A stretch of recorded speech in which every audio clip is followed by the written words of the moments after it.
Hello friends, welcome back to my channel Steps to Grow and my name is Parul. This video is about SBI PO notification. SBI PO की notification कल यानी कि 4th of अक्टूबर को आ गई है। Exam का form fill करने की डेट है 5th अक्टूबर से लेके 25th of अक्टूबर। तो अगर आप किसी भी बैंकिंग एग्ज़ाम की प्रिपरेशन कर रहे हो फ्रेंड्स, डेफिनेटली इस एग्ज़ाम को फिल करना है। कोई चांस ही नहीं है, कोई रीज़न नहीं है इसको फिल ना करने का। ठीक है, SBI में आना इज़ अ बिग अपॉर्चुनिटी। ठीक है, मैं ये कहना चाहूँगी बीइंग इन SBI मैंने अपने साथ POs को काम करते देखा है। वर्क प्रोफाइल स्टार्टिंग में बहुत ही मुश्किल नहीं कह सकते। स्टार्टिंग में 2 साल की प्रोबेशन होती है। When you join as a PO in SBI 2 साल आपका प्रोबेशन पीरियड चलता है। That is your learning time. तो उस टाइम पे आपके ऊपर ज़्यादा प्रेशर नहीं आता है। आई वोंट से कि कोई काम ही नहीं है। ऑफ कोर्स आप SBI में हैं तो काम कभी ख़त्म नहीं होगा, लेकिन आपके ऊपर बहुत ज़्यादा प्रेशर फॉर फर्स्ट 2 ईयर्स नहीं आता है। ये चीज़ मैंने देखी है अपने आसपास। POs को जब मैं देखती हूँ, अगर हम टाइमिंग की बात करें, उनकी टाइमिंग हमसे 1 घंटा 1.5 घंटा या मैक्सिमम 2 घंटे ज़्यादा, लेकिन सैलरी हमसे double. Of course they are getting paid for their talent because उन्होंने क्लरिकल नहीं PO का एग्ज़ाम क्लियर किया है। तो बहुत ये मुझे लगता है कि बहुत अच्छी बात होती है अगर आप बैंकिंग के लिए प्रिपेयर कर ही रहे हैं। कोई भी ये सोच के प्रिपेयर नहीं करता कि मुझे PO नहीं बनना, सिर्फ क्लर्क ही बनना है। Of course we all aim for PO। तो आजकल ये बात भी है कि क्लरिकल में भी ज्वाइन करना is not a piece of cake, है ना। लेकिन अगर हम कोशिश कर रहे हैं तो हम हाईएस्ट को एम करके चलेंगे। I am also going to fill this exam and I am also going to prepare for PO examination. तो हम लोग साथ में प्रिपेयर कर सकते हैं। तो चलिए अभी कुछ इंपॉर्टेंट बातें कर लेते हैं इस एग्ज़ाम के बारे में। सबसे पहली चीज़ मैंने बता दी, एग्ज़ाम फिल करने की डेट है 5th अक्टूबर से लेके 25th of अक्टूबर। ठीक है, और जल्दी ही इसका प्रीलिम्स एग्ज़ाम भी हो जाएगा। तो जिनकी प्रीलिम्स की तैयारी पूरे तरीके से नहीं है, बहुत अच्छे से जुट जाओ फ्रेंड्स। मैं हमेशा अपने वीडियोस में कहती हूँ कि प्रीलिम्स के लिए डेली एक मॉक टेस्ट देना बहुत ज़रूरी है अगर आपकी स्पीड अभी नहीं बनी है। जो लोग ये मानते हैं कि जिनकी स्पीड बन चुकी है, जस्ट लाइक मी, वो लोग मेंस के लिए तैयारी करें, बहुत अच्छे से अभी से मेहनत में जुट जाएं, इंटरव्यू की तैयारी करें। जो लोग प्रीलिम्स की तैयारी कर रहे हैं, जो लोग नहीं कर रहे हैं, दोनों के लिए बहुत ही इंपॉर्टेंट है कि करंट अफेयर्स को बहुत बहुत बहुत ज़्यादा प्रेफरेंस दें। करंट अफेयर्स को बहुत अच्छे से डीपली थॉरोली पढ़ें, क्योंकि इसके मेंस एग्जामिनेशन में करंट अफेयर्स ऊपर ऊपर से नहीं आते हैं, बहुत डीपली पूछे जाते हैं। मैंने एग्ज़ाम दिया है, I failed my mains examination by 4 marks. Okay, I don't remember कितना कट ऑफ था। I think it was 88 and I scored 84, या फिर cut off was 84 and I scored 80। It was something like that. I failed by 4 marks in my mains examination. तो मैं आप लोगों को अपने एक्सपीरियंस से ये बता सकती हूँ कि बहुत ही ज़्यादा डीप थॉरो स्टडी आपको चाहिए इन केस ऑफ करंट अफेयर्स। और ये मैं कह रही हूँ हर एक एग्ज़ाम के लिए कि अगर आप करंट अफेयर्स की बहुत अच्छे से प्रिपरेशन करते हो तो आपका मेंस क्लियर होने के चांसेस बढ़ जाते हैं काफ़ी ज़्यादा। ठीक है, तो फ्रेंड्स मैं भी इस बार प्रिपेयर कर रही हूँ, तो हम इसे साथ में लेके चल सकते हैं। मैं आप लोग हमेशा मेरे से रिक्वेस्ट करते हो कि आप डेली स्केड्यूल की वीडियोस डालिए, तो मैं आप लोगों के साथ बहुत जल्दी शेयर करूँगी कि पहले मेरा स्टडी का क्या स्केड्यूल रहता था जब मैं प्रॉपर प्रिपरेशन कर रही थी, लेकिन अभी जॉब के साथ मेरा कैसा स्केड्यूल रहता है ये भी मैं आप लोगों के साथ शेयर करती रहूँगी कि किस तरीके से मैं तैयारी कर रही हूँ। लेकिन आई विल सजेस्ट यू कि जैसे मैं अपनी पुरानी वीडियोस में बताती आई हूँ उस तरीके से आप लोग thorough study, thorough total hardcore preparation में लग जाइए। एग्ज़ाम बहुत पास है, ये मत सोचो कि अभी नोटिफिकेशन आया है एग्ज़ाम दूर है। एग्ज़ाम दिसंबर में होने के काफ़ी चांसेस हैं। मेंस एग्जामिनेशन की मैं बात कर रही हूँ, अगर दिसंबर में नहीं होती है तो जनवरी में definitely it will take place. तो बहुत ही पास आ गया है एग्ज़ाम। करंट अफेयर्स आपको 6 महीने के एटलीस्ट बिल्कुल अच्छे से रट लेने हैं। जिनका मैथ्स वीक है, रीजनिंग वीक है, जो भी आपका वीक पॉइंट है, just hold it, just grab it and just work the hardest you can.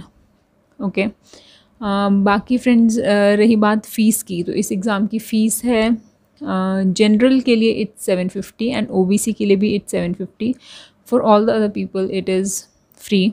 Okay, there is no exam fees for SC and ST। और अगर हम बात करें कि इस जॉब की सैलरी किस तरीके से रहती है, तो अगर हम कंपेयर करते हैं इसको क्लरिकल से, तो जैसा कि मैंने पहले बताया ऑलमोस्ट 2 टाइम्स सैलरी है।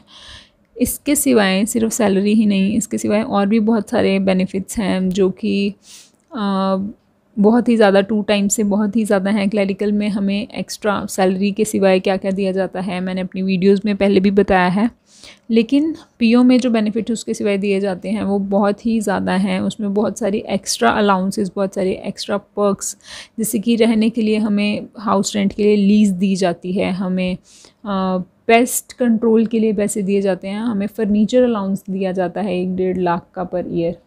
बहुत सारी ऐसी चीज़ें हैं जो कि ऑफिसर में बहुत ज़्यादा हैं। I am working as a clerical person in SBI। उसके भी बेनिफिट्स मैंने आप लोगों के साथ बहुत बार शेयर किए हैं अपनी वीडियोस में। तो friends, when I am saying कि पीओ के बेनिफिट्स उससे बहुत ज़्यादा हैं, आई रियली मीन इट। तो it's worth working hard for it. Friends, जो मैंने वीडियो RBI से रिलेटेड आप लोगों के लिए बनाई थी, उस वीडियो में मैंने बताया था कि RBI में काम करना सबसे बड़ी अचीवमेंट होगी मेरे लिए, मेरा सबसे बड़ा ड्रीम होगा।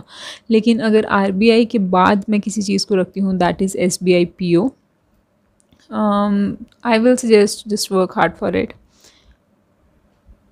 बाकी मैं आप लोगों के लिए जो भी यूज़फुल लिंक्स मुझे लगते हैं इस एग्ज़ाम से रिलेटेड, जो आपको SBI PO की प्रिपरेशन में हेल्प कर सकेंगे, उसके लिंक्स मैं नीचे डिस्क्रिप्शन में और पिंड कमेंट्स में डाल दूँगी। तो प्लीज़ आप उनको जाके खोल के देखिए। अगर पसंद आता है तो फॉलो करिए, नहीं आता है तो you can just leave it. I will always suggest you with the best that I can. और मैं हमेशा कोशिश ये करती हूँ फ्रेंड्स कि मैं फ्री चीज़ों के ही आपको लिंक्स प्रोवाइड करूँ। I really suggest you something paid. Okay, बाकी रही बात कि मैं किस तरीके से प्रिपरेशन करने वाली हूँ, तो what I am thinking right now is कि मैं अभी से करंट अफेयर्स पे अच्छे से फोकस करूँ। उसके लिए I am going to follow Ashish Gautam sir की क्लासेस, और मैं ये कोशिश करने वाली हूँ कि मैं जल्दी से जल्दी अपने करंट अफेयर्स को थोड़ा ट्रैक पे ले आऊँ वंस आई गेट देयर। जब मुझे बीच में सैटरडे संडे ऑफ आएगा, कोई भी हॉलीडे आएगी, I will try to prepare for reasoning और maths and English also. Mainly मैं सबसे ज़्यादा करंट अफेयर्स से डरती हूँ और मैं उसके ऊपर ही फोकस करने वाली हूँ। आप लोग मुझे बताइए आप लोगों का वीक पॉइंट क्या है, और आप लोग इस एग्ज़ाम से रिलेटेड मुझसे क्या क्या वीडियोस चाहते हैं फ्रेंड्स, ये मुझे नीचे कमेंट्स में बताइए। मैं ये चाहती हूँ कि हम इस एग्ज़ाम की तैयारी को साथ में लेके चलें, मैं और आप, हम लोग मिलकर तैयारी करें। आप लोगों की हेल्प से मुझे भी तैयारी करने में थोड़ी मदद हो जाएगी, और मैं तो आप लोगों की हेल्प करने के लिए हमेशा रेडी रहती हूँ। फ्रेंड्स, एक बार मैं क्विकली बता देती हूँ कि एग्ज़ाम का पैटर्न किस तरीके से रहता है। तो सबसे पहले आता है प्रीलिम्स का एग्जामिनेशन। प्रीलिम्स में जैसे कि सभी बैंकिंग एग्जाम्स में हैं 30 questions for English, 35 for reasoning and 35 for maths. इन तीनों की सेक्शनल टाइमिंग रहती है 20 मिनट्स फॉर ईच सेक्शन। ठीक है, 3 सेक्शंस हैं, तीनों के लिए 20 मिनट्स मिलते हैं हमें, और हमें 100 क्वेश्चंस टोटल अटैम्प्ट करने होते हैं। इसकी कट ऑफ जनरली बहुत ज़्यादा हाई नहीं जाती है, जैसे कि क्लरिकल में बहुत हाई जाती है, you have to score 90 to clear the exam.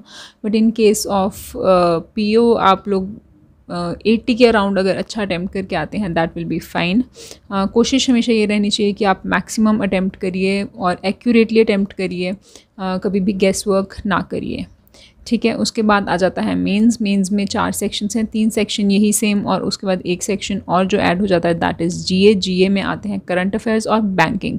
Current affairs और बैंकिंग के ऊपर अगर आप बहुत ज़्यादा फोकस अच्छे से करते हैं, जैसा कि मैं हमेशा बोलती आ रही हूँ कि ये आपको एग्ज़ाम में बहुत हेल्प करते हैं।